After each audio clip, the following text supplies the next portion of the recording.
What's up everyone, John Rettinger from Techno Buffalo here with a full review for you of Apple's new iPad 2. Let's go ahead, dig in, and see if it lives up to the hype.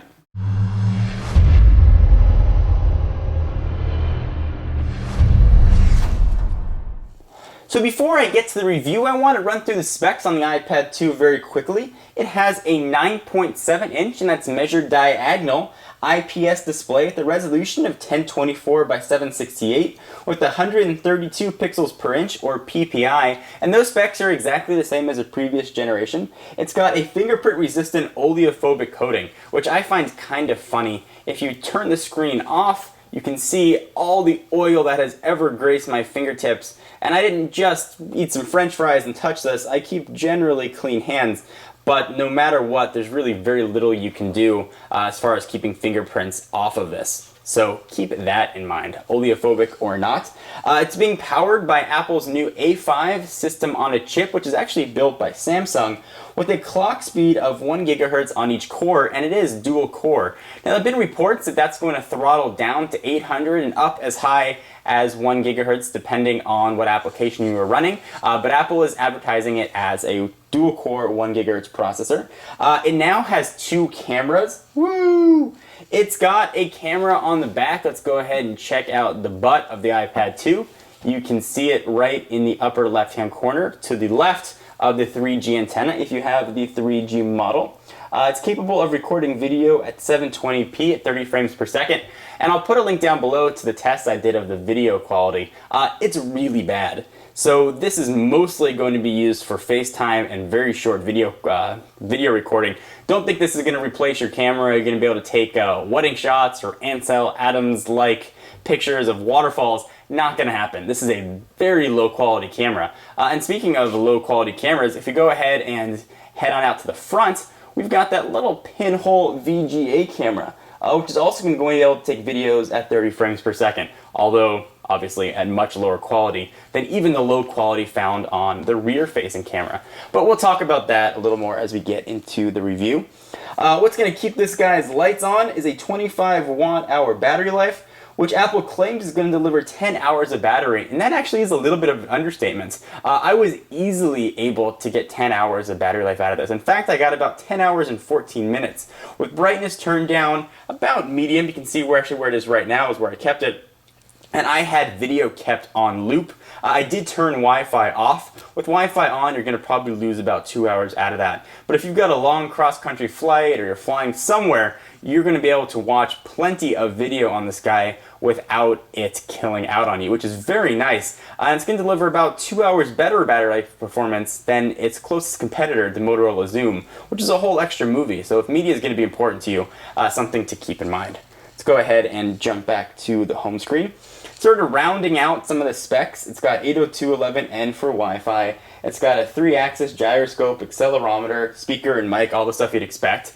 This new package is 33% thinner than the last generation iPad. You can see my iPad 1 versus iPad 2 video down below as well to see the thinness comparison. It feels really light in hands. I never thought the first generation iPad was heavy or fat, but this one definitely feels light. And it doesn't sacrifice the sturdiness or build quality. It feels really solid and secure in the hands. It feels very nice. And one of the things that I do like about the iPad 2 is you don't have that wiggle the iPad 1 had when it's on a flat surface. It now stays nice and solid. On the iPad 1, if you put on a flat surface and you hit the corners, it would sort of do a little bit of a jiggle. Go ahead and look like I'm launching web pages there. It would do a little bit of a jiggle. That jiggle ain't gonna happen on the iPad 2.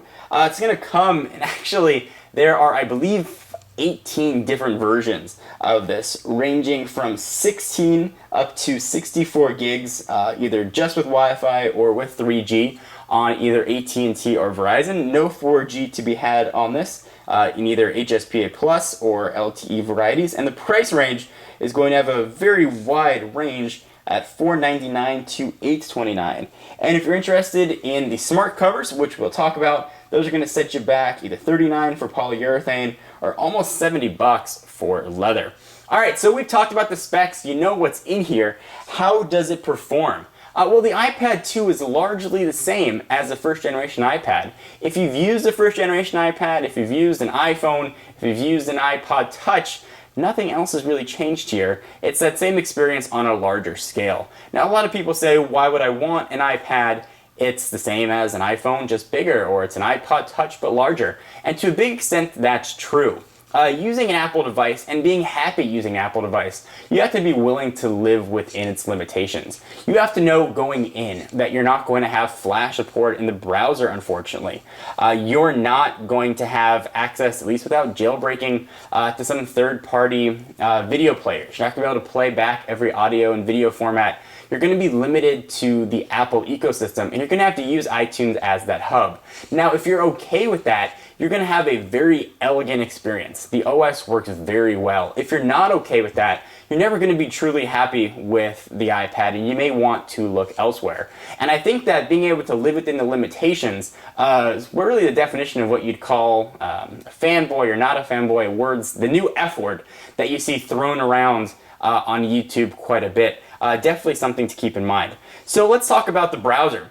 The new A5 chip does make this very fast. Again, I never thought the first generation iPad was a slow device, but we are looking at a very quick experience. Again, if you look at my iPad 1 versus iPad 2 video, it loads pages very, very fast. Noticeably faster than the previous version. There's a new Safari engine in here. It might help that it's got an extra bit of RAM. It's up from 256 to 512 here, but things just load fast. Applications load very quickly. Pinch to zoom here is really quick. Again, I never thought the first generation was slow, but if I want to load something like, let's say, my favorite Angry Birds, things just load very quickly on here. Go ahead and launch it up. You get the splash screen, Rovio, and things are ready to play generally a few seconds before what you'd have on the first generation. So there we go, ready to play. Do a quick rotate, you can go ahead and get going. It does load fast. One of the biggest benefits I think we're going to see from the iPad 2 versus the iPad 1 haven't been realized yet. So this is technically capable of twice the speed of the first generation, and technically capable of delivering 9 times the graphic performance. All the applications and all the games that are currently found in the App Store were designed for the iPad 1's power. So not much of a difference now with the iPad 1 and the iPad 2. However, moving forward, it's presumed that developers will focus a lot more on the iPad 2's prowess. So we'll see a lot of the benefits of the faster processor, of the dual core, of the extra core, the extra RAM in here sort of as we move forward. So that is yet to be realized. So here's Infinity Blade, one of the arguably more graphics intensive games I demonstrated during my iPad 1 versus iPad 2 video. It looks beautiful, but it looked beautiful on the iPad 1. I really like the thinness and I like the design of the iPad 2. It feels very good in hand, although it's going to be very tough to say upgrade from an iPad 1 to an iPad 2. You're going to get largely the same experience. What you're not going to get, or what you are going to get rather, from the first generation to the second, are those cameras, which is also going to give you access to Photo Booth, which lets you do all kinds of fun little video things here, or pictures. You can use it doing video or stills. Go ahead and turn that. You can see there are 9 different choices here. I demonstrated this in a previous video. Again, link to that will be down below, showing what all these different choices are. You can see if I move my hand, you can see it doing all kinds of different stuff. It's fun. It's a little bit of a gimmick. Something you can use to take new Facebook self-portraits, but again, nothing that's going to replace your everyday camera. It's a fun addition. It's not a compelling reason to upgrade. A lot of people were interested in the color. Apple has had a hard time shipping white devices that aren't MacBooks recently. So here we have obviously the white version of the iPad 2. As far as the white versus black goes, I decided to go with the white version just because I thought it was different.